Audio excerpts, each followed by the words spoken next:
Hi, my name is Christian, and my topic is school segregation. I find this a very interesting topic because it's something that has been around for a long time and it's still going around today and will probably go on forever. Um, and yeah, hope you enjoy. All right, this is my thesis. There has been a large improvement in segregation towards students since early 1950s. Schools more often segregate by income using redlining and school zoning in the current education world.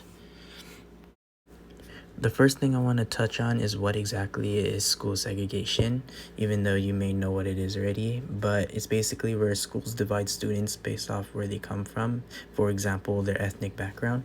It also has to do with inequality and discrimination of students, and some types of school segregation is like racial segregation, income inequality, tracking, redlining, achievement gaps, school zoning, and it kind of began to change through time from the 1950s to now, and we'll be talking about those throughout the presentation.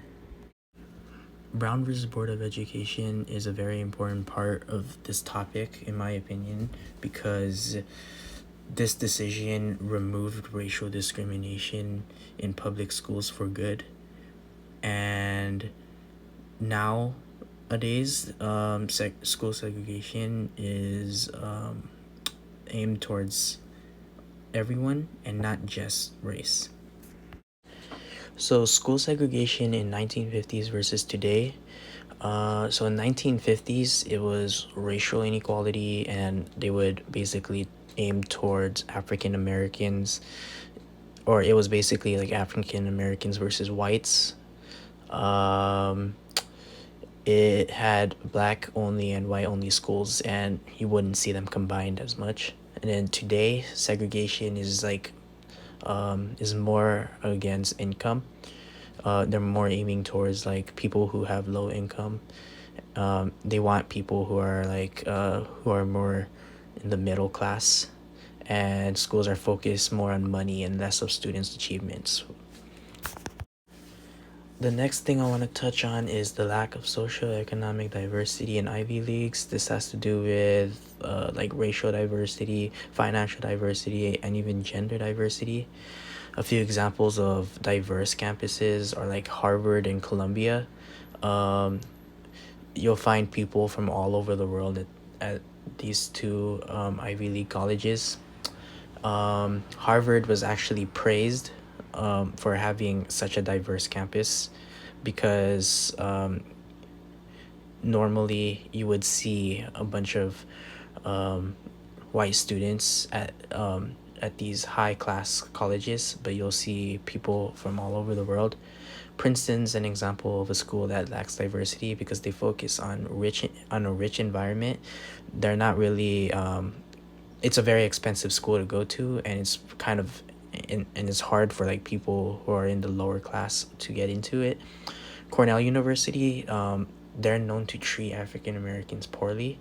There's a story of like these white students who um, violently beat a black man because he went to that college. And Yale is mainly searching for like smart students in poor families, and this is actually a good thing because um, it was scientifically known for smart students to be in like richer families, and so they're kind of like opening up room for like other people to come in. The next thing I would like to discuss is achievement gaps. And achievement gaps is affected by many things, and a few of these things is family income, isolation, poverty, and the fact that they're even being racially segregated. Um, Family income takes effect because um, a lot of students who are from low income families, they're not really focusing in schools, and schools believe that that's affecting their achievement, and and that's the same that goes for isolation, poverty, and the fact that they're being racially segregated. Tracking is one of the types of school segregations in which schools would do, and this is actually a modern ways in which schools would segregate. Um, and what tracking is basically is like designating students for separate educational paths based off their academic performances. So this has to do with like taking tests and stuff like that that determines like where their skill level is. And so that's what it is, segregation by skill level, whether you're low versus a high skill level. And this is obviously bad because it prevents students from a long-term equal achievement, because they have a disadvantage in school because they're not able to take advanced classes like other students are.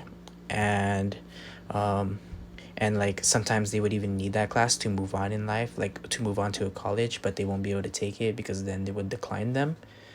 um, and it unfairly holds back students in school.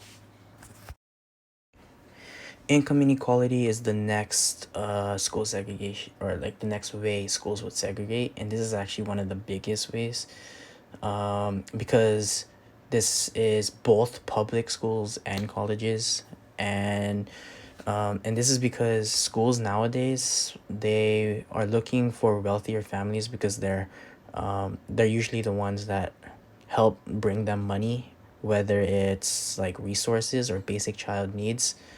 And this isn't fair to low income families because they won't be able to get an education, even though like they can't help it if they can't make, or if their families aren't making that much money. So it's pretty bad, and some schools decline students from like less wealthy neighborhoods, and they can't even attend those types of schools. Redlining is the last type of school segregation. So basically what this is, it's like an invisible red line between cities that isn't crossed, because it's based off where people live, and that's the type of school that they have to go to. So like an example of this is like if you live in Rancho and if you live in Fontana, you wouldn't be able to go to school in like the Fontana area if you're from Rancho. Um, and so like this has a relationship with income inequality because sometimes that red line is splitting off an area that is like more middle class, and then the other side is like a lower class side. And um,